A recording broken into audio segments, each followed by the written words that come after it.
Como en otros géneros, este no se salva de las presiones externas, pero sobre todo en el ejemplo de Guns N' Roses de las internas. Se han encontrado siempre el escrutinio más duro de los medios, pero ante años y con las demostraciones de tanto talento y defensas estoicas de sus seguidores para seguir fortaleciendo este género, hay ejemplos que siguieron sumando y a final de cuentas también comenzaron por convertir en una hecatombe todo este esfuerzo musical. El interpretar temas de estos géneros también obliga al análisis de sus creadores y de sus seguidores, así como sus actitudes. El mensaje es fácilmente descontextualizado para tantos, pero en otros se contextualiza con el hecho de no venir ofreciendo un ejemplo positivo, a final de cuentas, haciendo entender a la gente que lo que exponen en su música, lo que escriben en sus letras, es simple y otra manera de activismo social. Se convierte en un grito de guerra constantemente de quiénes son, en el caso de Axl Rose. Al final es como se sigue diciendo, una expresión musical en la que se requiere talento para ejecutar cada instrumento, para saber cómo vas a utilizar la voz con necesaria y todo este sentimiento que se debe de imprimir, pero sobre todo los mensajes, que es lo que estás diciendo. Guns N' Roses hace 38 años sale al mercado con este álbum, se da a conocer al mundo con este álbum, donde se escuchaba el hambre de tomarnos a todos por sorpresa. Sus temas reflejaban ese ímpetu y esa decisión. El ofrecimiento musical cuidado en el estudio también se denotaba. La presencia que personificaban era como regresarnos a finales de los 60s, con pañoletas, pulseras, cadenas y un sombrero de copa. Sí, esa imagen ya se había usado en la época hippie. Había sido olvidada además, y sus temas eran el retomar la agresividad musical, digamos, de Sex Pistols y Ramones. Esa época de la explosión rockera no admitía nada más que fuera lo mismo que ya habían hecho otros. Y Guns N' Roses encontró la fórmula para destacar en aquel entonces. MTV pasaba los videos de Welcome to the Jungle, Paradise City, Sweet Child O' Mine con una circulación espeluznante, y Sweet Child parecía el tema que había creado la música.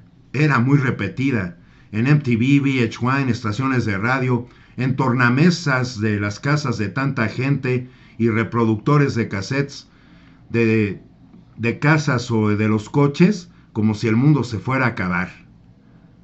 La gira incluyó abrirles a los consagrados, abriéndoles conciertos a grupos como The Cult, que tenían un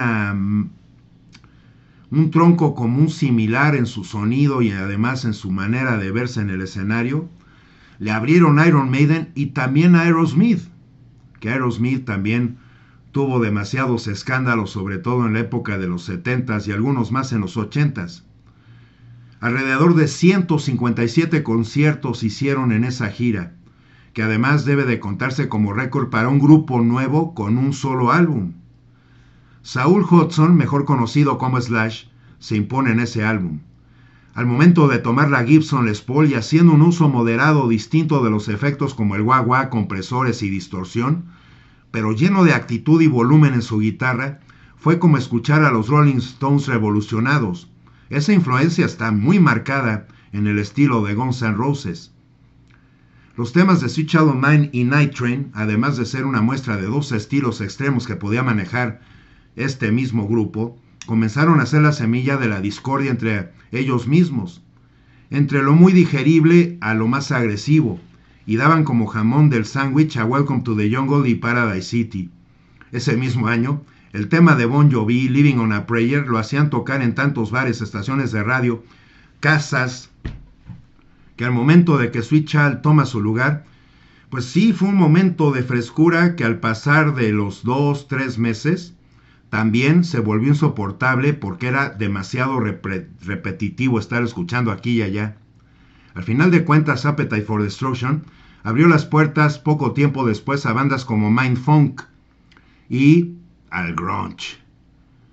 Rage Against the Machine, Soundgarden, Great White, Red Hot Chili Peppers y Nirvana. Por supuesto, la industria musical había hecho sonar su martillo de corte para apoyar y darle mayor cabida a este estilo musical, que son llamativos, pero al mismo tiempo regresó todo al sonido de finales de los 70s, categorizados como noventeros. Regresando al Appetite del álbum y sus 6 hits, no pudieron sacar a Axl de esa ansiedad convertida en adicciones y malas actitudes. Lo mismo con el baterista Adler, y prontamente marcaron a la banda como conflictiva. Axl inclusive no sentía ningún pesar con alguien de la audiencia durante alguno de sus conciertos, a quien veía que era revoltoso, le estaba recriminando algo, o le denotaba que era como malagradecido porque a él se le tenía que tratar como su Alteza Real. Y entonces se lo señalaba o lo apuntaba de manera general hacia el público, siéndose muy ofensivo. Todo eso creó grietas y distanciamientos internos en la banda, y también por parte de los amantes del hard rock en general y personas que se iban enterando de sus exabruptos. Más aún cuando el ejecutivo de la compañía Geffen Records le dio el visto bueno a un tema con demasiadas connotaciones de odio y racistas por parte de Axl, quien él con una guitarra grabó él solo ese tema expresando todo lo que su alta conflictividad significaba, mostrándose en el EP que siguió al Appetite for Destruction llamado Lies, Mentiras, y ese tema se llama One in a Million.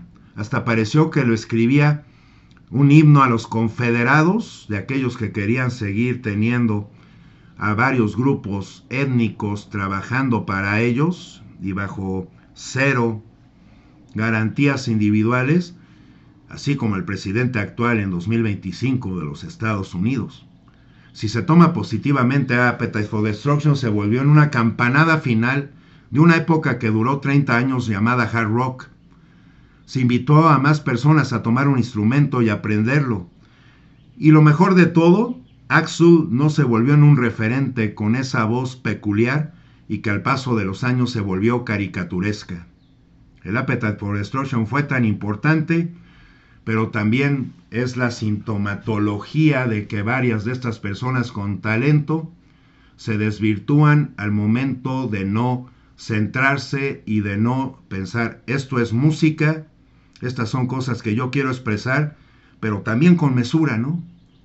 Y Axl Rose es un ejemplo bastante extremoso de todo esto, un ejemplo de las cosas que no se debe de seguir retroalimentando ninguna cabeza y no debe de ser tomada en cuenta por ninguna disquera. Pero en fin,